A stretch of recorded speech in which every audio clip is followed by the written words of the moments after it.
I'm Laura Flanders for Free Speech TV and Grit TV.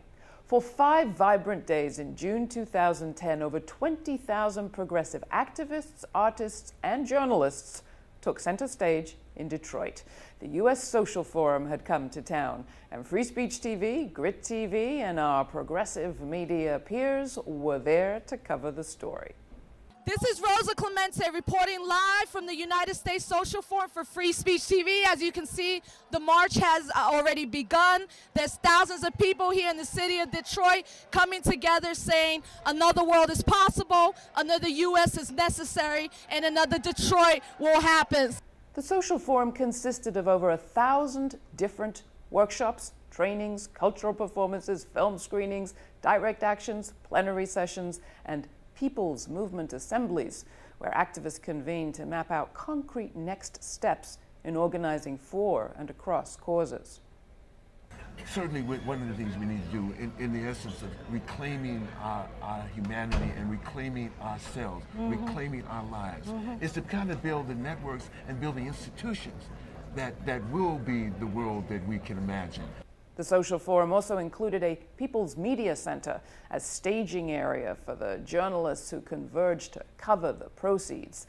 It was here that Free Speech TV set up shop, assembled its editorial team, welcomed and trained newcomers, and shot over 80 interviews.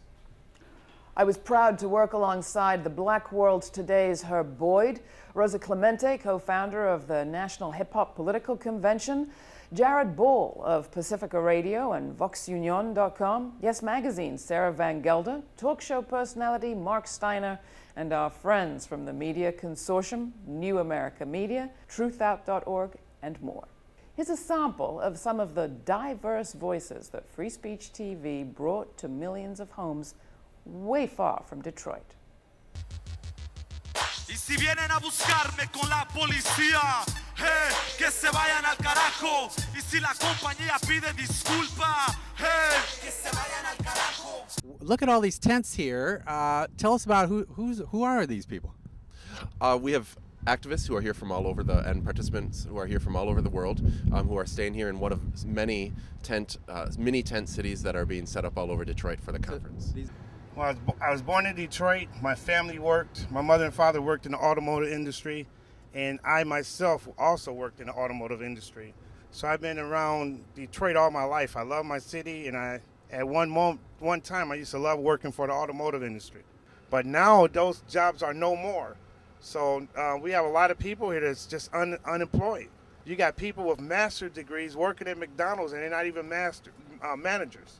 You know, this house is a symbol of thousands and thousands of burnt out properties. We have in Detroit, I can take you to beautiful areas where the houses are just burnt up because people lost them to the bank to foreclosure, and there was no way for them to save it. So before they left it, they torched it. They said if they couldn't have it, they didn't want the bank to have it back. So 3 years ago, domestic workers organizations decided to come together for the first time nationally. And at that first social forum, we formed the National Domestic Workers Alliance with 13 organizations. Now, 3 years later, we're 30 organizations, and we have a delegation of 120 domestic workers here. And we've organized what's called the Excluded Workers Congress to bring together all different groups of workers who've been excluded from the labor laws, including farm workers, guest workers, taxi drivers, day laborers. And it was a brilliant event, really the basis for a renewed labor movement, and we're very excited. If there ain't gonna be no justice! I just felt that maybe if we could just show the world, you know, visually that this 7-year-old child is a part of a family, and that when you kill a child, a mother grieves, a father grieves, a grandmother grieves, the children in her class who are only 7 years old, they have been traumatized by this Herb. It hurts the whole community. You know, hip-hop is a weapon. Let's get that clear. Hip-hop was started as revolutionary music, as a means to talk about oppression and combating that in our communities. It's really been the young people who have been making big changes in our communities. Like on our Navajo Nation, it was an organization and coalition started by young people, like college-age people, who were able to get legislation passed on our Navajo Nation tribal government to support green jobs. Transformation is possible, and you are proof.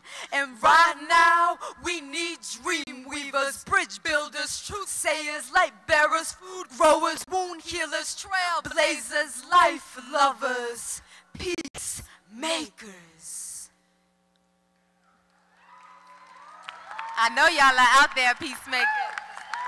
Every time 15 Tea Partiers get together, the press covers it as though it's an event. There are 15,000 people registered for the U.S. Social Forum, and what mainstream newspaper has reported it? I haven't seen any. It gives the impression that the Tea Party folks are at the center of change. And it's really dangerous because the corporate media is shaping consciousness through their control of information.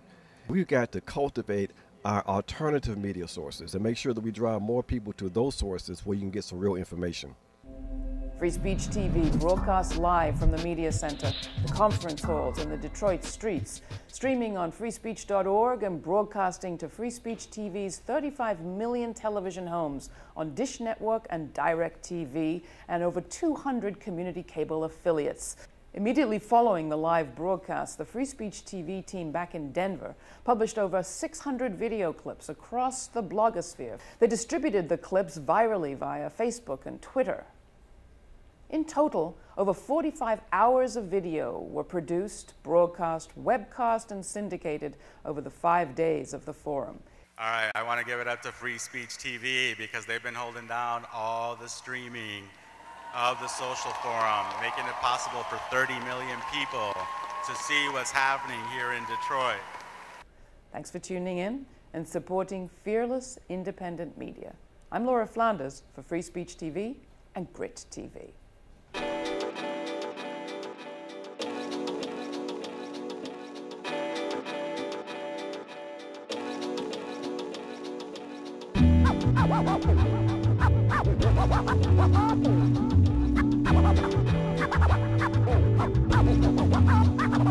I trade the lighter for my pen and then begin